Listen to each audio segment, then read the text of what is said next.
Il y a quelques années, lorsque Guillaume Morel écrivait Protégor, ce guide pratique de sécurité personnelle, il m'avait demandé une légère collaboration pour illustrer quelques gestes d'autodéfense de seniors pris dans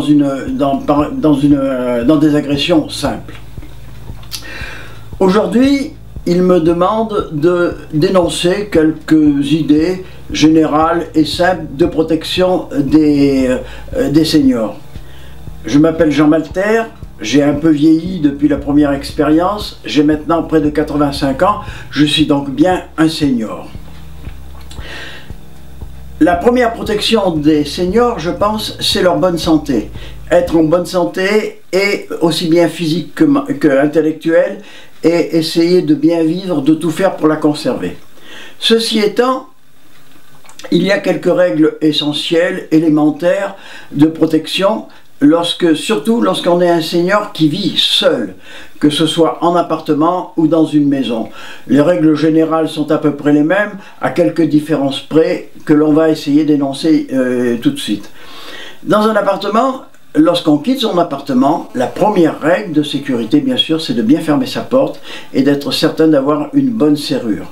Et lorsqu'on habite aux étages inférieurs, voire au rez-de-chaussée, il ne faut pas hésiter à clore ses volets. Ça évite toute tentation.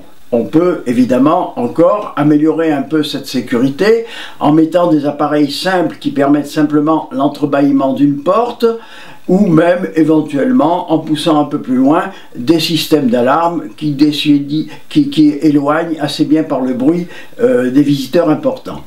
Ceci étant, toujours dans l'appartement et d'ailleurs également dans la maison, il est nécessaire de ne pas laisser entrer n'importe qui dans son appartement sous quelque raison que ce soit, en particulier un certain nombre de personnes qui prétendent venir pour des vérifications d'installations électriques ou d'eau, ou être des représentants de services publics de sécurité. Ces gens-là, il faut absolument les éliminer et ne pas les laisser entrer, car ils en profitent bien souvent pour non seulement attenter aux biens, mais il arrive quelquefois attenter également à notre intégrité physique. Dans une maison, les choses sont à peine plus compliquées, dirions-nous. Une maison a souvent plusieurs entrées, donc il faut les sécuriser. Et même lorsqu'on est à l'intérieur de la maison, ou lorsqu'on travaille, ou qu'on va à des occupations dans l'environnement immédiat, que ce soit le garage, le jardin, il est bon de fermer certaines portes, de les clore, de les fermer avec la serrure certaines portes. D'autre part, si la maison est close par un entourage et s'il y a un portail d'entrée, il est bon d'avoir ce portail fermé. Les visiteurs peuvent toujours attendre lorsqu'ils demandent l'entrée. Ce sont les sécurités élémentaires et de bon sens. Je dois dire qu'il y en a peu d'autres. Ceci étant, nous avons aussi à nous préoccuper de notre propre sécurité lorsque nous sommes à l'intérieur de nos appartements ou de nos maisons. Il est tout à fait déconseillé d'installer des successions de meubles plus ou moins brinque-ballants pour aller décrocher une ampoule ou pour aller atteindre le haut d'un placard. Il y a pour cet effet des escabeaux qui sont parfaitement sécurisés et d'équilibre, et c'est ce qu'on doit utiliser. Ceci étant, ensuite, il y a la sécurité dans la cité, je dirais. Alors là, il faut dire d'entrée de jeu que les seniors, que nous seniors, il ne faut pas non plus que nous ayons une crainte exagérée de l'extérieur. La société n'est pas faite pour nous agresser, elle n'est peut-être pas faite non plus pour nous protéger parfaitement, mais enfin, elle est dans tous les cas pas faite pour nous agresser, et dès que l'on sort dans la rue, il n'y a pas une multitude de prédateurs qui vont se jeter sur nous.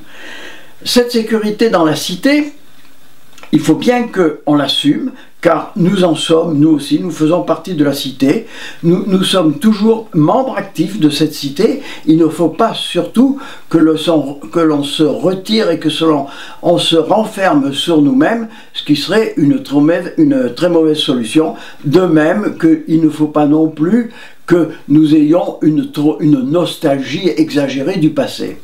Alors, sécurité dans la cité. Les premières sécurités dans la cité, c'est d'abord de marcher dans la ville, si j'ose dire. Les seniors, doivent, peut-être plus que d'autres, respecter les feux de signalisation et ne pas traverser de façon inopportune les grandes avenues, les rues, en dehors des feux de signalisation.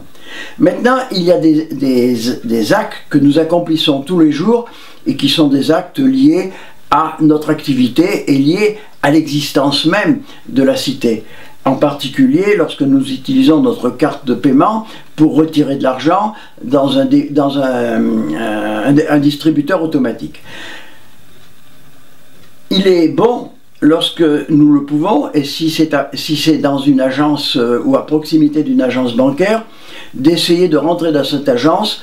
En général, les agences bancaires, quelles qu'elles soient, ont toutes des distributeurs de billets qui sont à leur intérieur, donc nécessairement mieux sécurisés. Si c'est à l'extérieur, il est bon de prendre quelques petites précautions. En particulier, il faut regarder bien attentivement si autour de soi, on n'a pas des gens importuns qui viennent de trop près voir ce que l'on fait. De même que lorsqu'on introduit sa carte de paiement dans la bouche d'introduction de la carte, il faut regarder un peu attentivement s'il n'y a pas quelques objets qui n'appartiendraient pas nécessairement au distributeur de billets, comme des petites mini-caméras. C'est de même la même chose qu'il faut regarder sur la bouche d'éjection des billets. Lorsque l'on a fait son code, il faut le préserver. On peut le préserver en mettant la main dessus, et lorsque la carte est éjectée, en général elle est éjectée quelques dixièmes de seconde avant les billets, on s'empresse de la prendre et de l'enfouir dans sa poche de pantalon. De même qu'on approche la main très près de la bouche d'éjection des billets, on les prend, on les met dans le pantalon, on s'en va. Et si on veut les mettre dans son portefeuille, on cherche un endroit un peu plus calme et où on est sûr de ne pas être embêté. Ça, ce sont des précautions tout à fait élémentaires. C'est les précautions, je dirais, de la vie de chaque jour. Je vous disais que nous, seniors, nous sommes toujours dans la vie. Il peut arriver que nous allions à des manifestations qui correspondent à nos convictions. Ces manifestations, ce sont des mouvements de foule. Il n'est pas utile que les seniors, nous soyons au premier rang.